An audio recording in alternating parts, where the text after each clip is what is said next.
اگر آپ اس کو اس لیے یاد کریں کہ آپ اس سے پیار کرتے ہیں، محبت کرتے ہیں، اور اس لیے اس کی عبادت کریں کہ وہ آپ کا رب ہے اور لائق عبادت ہے، تو وہ آپ کی ضروریات کا از خود خیال کرے گا۔ اور اگر آپ نے اس نیت کے ساتھ اس کی عبادت کی کہ اچھا میں یہ نماز پڑھ لوں تاکہ میری فلاں حاجت روا ہو جائے، میں یہ وظیفہ کر لوں کہ میرا فلاں کام ہو جائے، تو کام تو ہو جائے گا،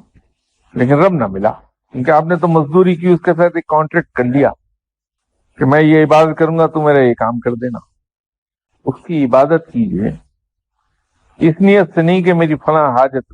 جو ہے وہ پوری ہو جائے، میرا فلاں مشکل ختم ہو جائے، بس اس کی عبادت کیجیے کہ وہ لائق عبادت ہے اور وہ آپ کا رب ہے، تو وہ آپ کو لک آفٹر کرے گا پوری طرح۔ اس کے اندر ٹرک یہی ہے۔ وہ جو لفظ جو تھا جو نماز وضو کے وقت پڑھنا تھا، تو بعد میں بہت عرصے کے بعد پھر شاید ہم نے ڈسکلوز کر دیا کہ وہ اس میں اعظم تھا۔ تو بعد میں انہوں نے بتایا کہ میاں تمہاری تو شکل مجھے بہت عرصہ پہلے دکھائی گئی تھی کہ تمہارا حصہ میرے پاس ہے،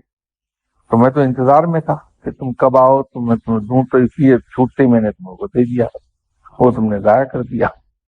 میں نے کہا مجھے کیا لینا تھا اس میں آدم سے، اس کے کام تھوڑی کوئی کرانے،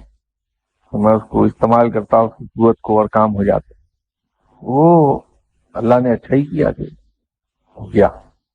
اس میں یہ ہے کہ کچھ ایسی عبادات ہیں،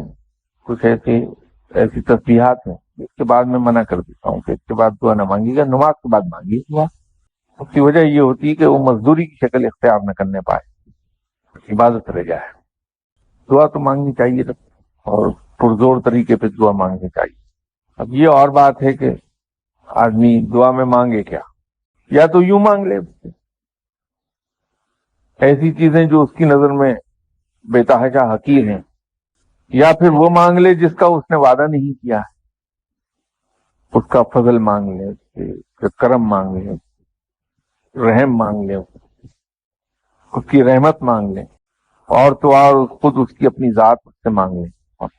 یہ تو ہمت کی بات ہے۔